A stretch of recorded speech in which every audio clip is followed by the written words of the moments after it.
In November of 1875, a single-coded telegram arrived in London.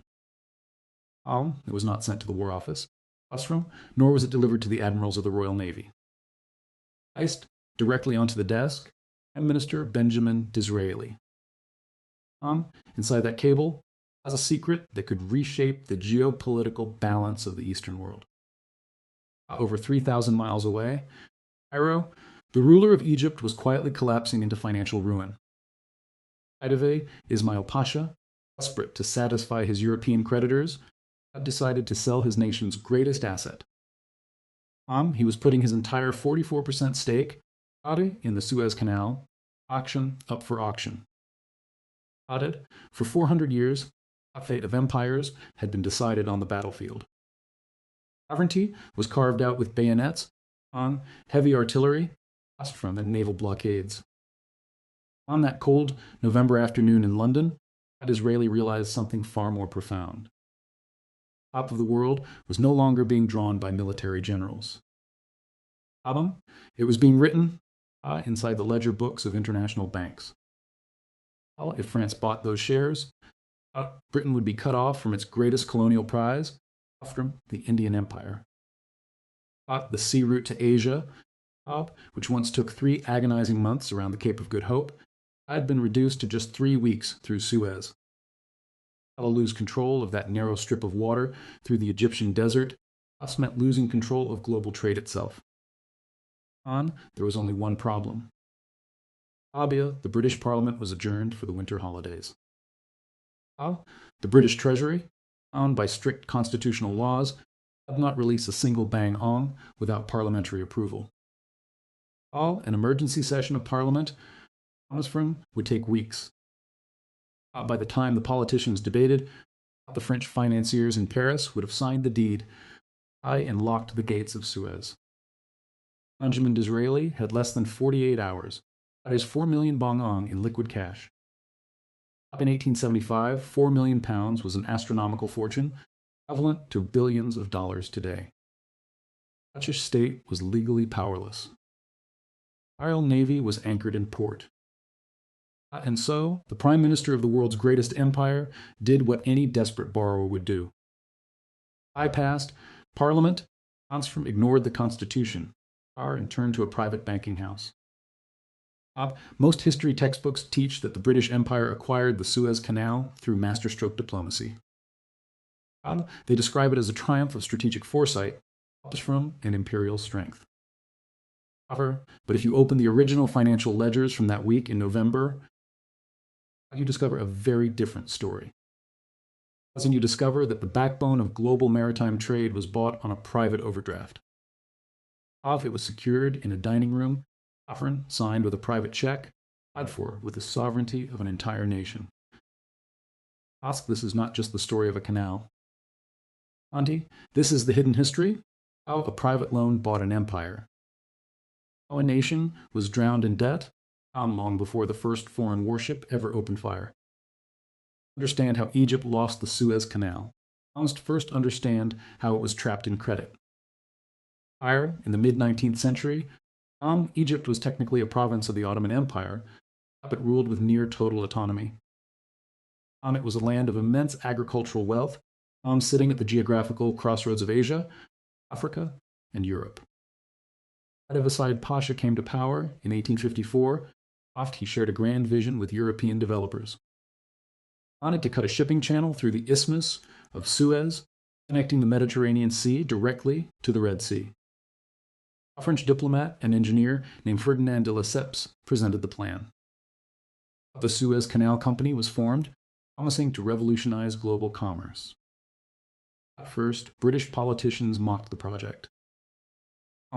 Lord Palmerston, the British Prime Minister at the time, called it a speculative bubble and a physical impossibility. London refused to buy a single share. Undeterred, de Lesseps raised capital in France and convinced the Egyptian ruler to purchase nearly half the stock. Egyptian laborers, thrust into hard labor under brutal desert conditions, dug the channel by hand. When the Suez Canal finally opened in November of 1869, it was celebrated as a triumph of modern engineering. Ships no longer had to sail thousands of miles around Africa. Global transit times collapsed overnight. World trade exploded. The folly of the canal became instantly obvious to every cabinet in Europe, including the skeptics in London. By the early 1870s, more than 70% of all shipping passing through Suez carried the British flag. Russia had become utterly dependent on a waterway that was owned entirely by French investors and the Khedive of Egypt. Cairo, and inside Cairo, the Egyptian ruler, was running out of time. Khedive Ismail Pasha succeeded Said in 1863, was obsessed with transforming Egypt into a modern European state. He built railways, opera houses, telegraph lines, palatial estates across the Nile. To fund this relentless modernization, Ismail turned to the banking houses of London, Paris, and Vienna. The European financiers were more than happy to lend. Often they offered loan after loan, Cairo, with easy credit. But this was not benevolent finance. It was predatory lending on an imperial scale.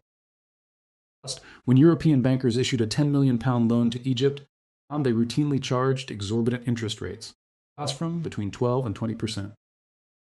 Furthermore, through steep underwriting fees and discounts, the Egyptian treasury often received only 60 or 70% of the actual loan amount. Cairo was held legally responsible for paying back the full face value, plus compounded interest. By 1874, Egypt's foreign debt had ballooned from £3 million to over £90 million. More than half of Egypt's entire annual tax revenue was consumed of simply paying the interest on its European loans. However, old debts, Khedive issued short-term treasury bonds at even higher interest rates. Classic debt spiral. The yield on Egyptian bonds plummeted on the London Stock Exchange as international investors realized Cairo was approaching default. By October of 1875, the Egyptian treasury was completely dry. Khedive could no longer pay his army officers, from his civil servants, or his foreign bondholders. Bankruptcy was no longer a distant threat. It was a matter of days. European creditors were knocking on the doors of Abdeen Palace, demanding immediate liquidation of state assets. Ismail Pasha looked at his balance sheet, searching for anything of value that could be sold instantly for cash. Eyes fell upon his 400,000 shares in the Suez Canal Company. It was the ultimate crown jewel. If he sold those shares, I could stave off immediate bankruptcy, himself a few more months of survival. Of Ismail's desperation leaked out of Cairo. Paris, French banking syndicates began mobilizing to buy the stock, aiming to give France total ownership of the canal. And that was when the secret cable was transmitted to London.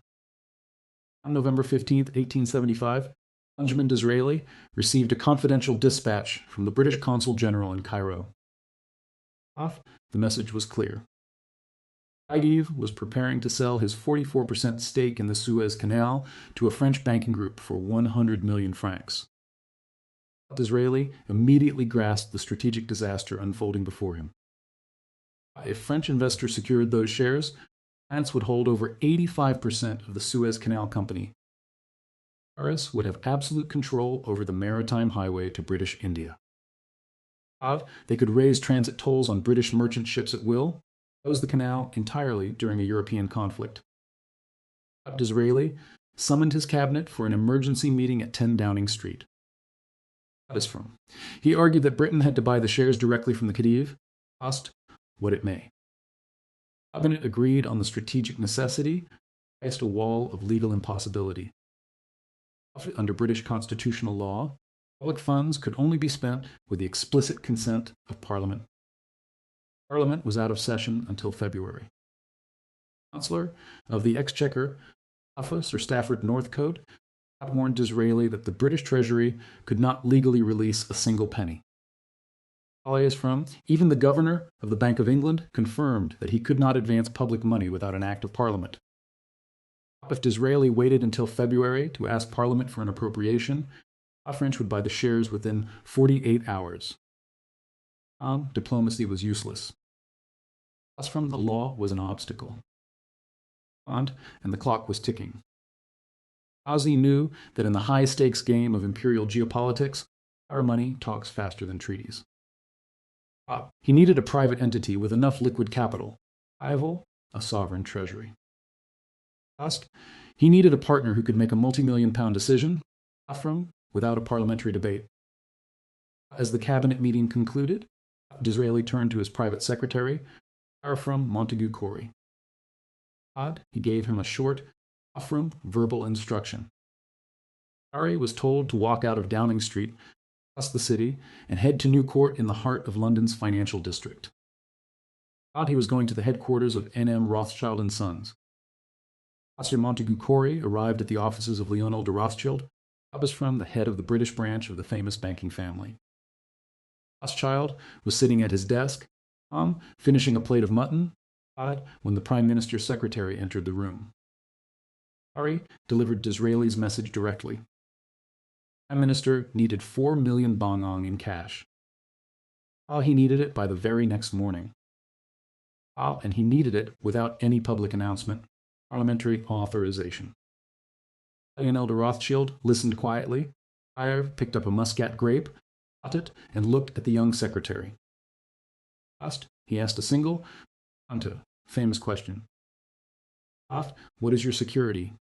Us from? Harry replied with equal brevity. Us from the British government. Rothschild paused for a moment, weighing the immense financial and political risk. From, he was being asked to advance an unprecedented sum of money to a government that technically had no legal authority to repay him until Parliament reconvened months later. Parliament voted against the purchase in February. Rothschilds could be left holding 4 million pounds of depreciating Egyptian stock. Furthermore, raising 4 million pounds in cash overnight meant liquidating massive positions across European money markets, risking a temporary panic on the stock exchange. Yet, Lionel de Rothschild understood power. Understood that by bankrolling the British crown in this hour of desperation, Buckingham House would solidify its position as the ultimate financial arbiter of the British Empire. Rothschild looked up at Corey and gave his answer. Boss, you shall have it. I was wrong. The deal was struck in a matter of minutes. Sir, there were no committees. There were no congressional hearings. There was no public oversight. N M Rothschild Sons agreed to advance the 4 million pounds to the British government at an interest rate of 5%, plus a 2.5% commission fee on the total transaction. And from within 24 hours, Rothschild Financial Network went to work across Europe. Oxide reserves were mobilized, credit lines were drawn down, and funds were wired to Cairo. On November 25, 1875, the contract was officially signed in Abdeen Palace. Coffin boxes containing 176, Model 2 share certificates were handed over to British representatives in Cairo. When the news was finally made public, Addis from the French government was stunned. Paris had been completely outmaneuvered, not by the British Army, but by a private banking house in London. Disraeli wrote a triumphant letter to Queen Victoria. It is settled, madam. He wrote, you have it. Madam, the Suez Canal is yours. The British press hailed Disraeli as a national hero. Investors celebrated on the London Stock Exchange as British shipping interests secured their trade route to India. It was presented as the ultimate masterstroke of Victorian statecraft. Biographers wrote glowing accounts of Disraeli's daring political gamble. Portraits were painted, speeches were delivered, and history books recorded a glorious imperial victory. But if you look away from the celebratory dinners in London, and look closely at the ledger books in Cairo, you realize that the 4 million pounds did not save Egypt. From it merely sealed its doom. Ismail Pasha took the 4 million pounds from the Rothschild loan and immediately used it to pay off his most pressing European creditors. It was a drop of water on a raging fire. Within weeks, the 4 million pounds was completely gone, followed up by compounded interest and debt service fees. While Egypt's structural debt remained virtually unchanged, standing at nearly £100 million. By March of 1876, just 4 months after selling his Suez Canal shares, Ismail Pasha officially declared that Egypt could no longer pay interest on its national debt. The Egyptian state was officially bankrupt. The international banking houses of London and Paris, bankruptcy was not a signal to write off losses. It was an opportunity to assume direct control. European governments intervened on behalf of their private bondholders. July of 1876, under intense pressure from Britain and France, IVA was forced to establish the Caisse de la Dette Publique, Commission of the Public Debt. This was not an advisory panel. Thus, it was an international financial tribunal directly by British and French commissioners. Caisse was given direct control over Egypt's national revenues. Customs duties from Egyptian ports, revenue from the state railways, and the agricultural land taxes from the Nile Valley were no longer paid to the Egyptian government. They were collected directly by European officials, funneled straight into European bank accounts to pay off the debt. Egypt had lost its financial sovereignty. To maximize revenue for foreign bondholders, the European commissioners imposed brutal austerity measures on the Egyptian population. Taxes on Egyptian peasants were raised to unbearable levels. Tax collectors whipped farmers in the fields if they could not pay in cash before the harvest. Civil service salaries were slashed. Thousands of Egyptian army officers were forcibly retired without pay. Funding for schools and hospitals was eliminated. British and French commissioners acted as the de facto rulers of the country. Khedive was reduced to a figurehead. Ismail Pasha attempted to resist European demands in 1879. The British and French governments pressured the Ottoman Sultan in Istanbul to officially depose him. Ismail was forced into exile, and his weak, compliant son, Tawfiq Pasha, was placed on the throne. Egypt had become a colony in everything but name, managed like a defaulted corporation by foreign accountants. Dissent began to boil across the country. Egyptian military officers, led by a charismatic colonel named Ahmed Urabi, formed a nationalist movement under the slogan, "Egypt for the Egyptians." They protested against foreign control, that demanded the restoration of the constitution, called for an end to the plunder of national wealth by European banks. By 1881, the Urabi revolt had gained massive popular support across Cairo and Alexandria. The nationalist government demanded control over the national budget, insisting that paying Egyptian civil servants should take priority over paying foreign bondholders. This was the ultimate threat to the financial empire. If an independent Egyptian government defaulted on its debts, European banks stood to lose tens of millions of pounds. Even more critically, the nationalist government in Cairo might nationalize or close the Suez Canal, threatening the security of British maritime trade. The task of financial diplomacy finally slipped. In July of 1882, a British Royal Navy anchored off the coast of Alexandria. The Egyptian garrison refused to dismantle its coastal fortifications. British warships opened fire, bombarding Alexandria for 10 hours and reducing large sections of the city to rubble. British troops landed on the shore, marched inland, and defeated Urabi's army at the Battle of Tel el-Kebir. British forces occupied Cairo, arrested the nationalist leaders, and placed the Egyptian government under permanent military occupation. From the military intervention of 1882 was not launched to spread democracy or to protect human rights. It was launched to enforce a debt collection schedule. The British military occupation of Egypt, which began as a temporary measure to restore order, would last for 74 years. Conjoining of private credit and public power had reached its logical conclusion.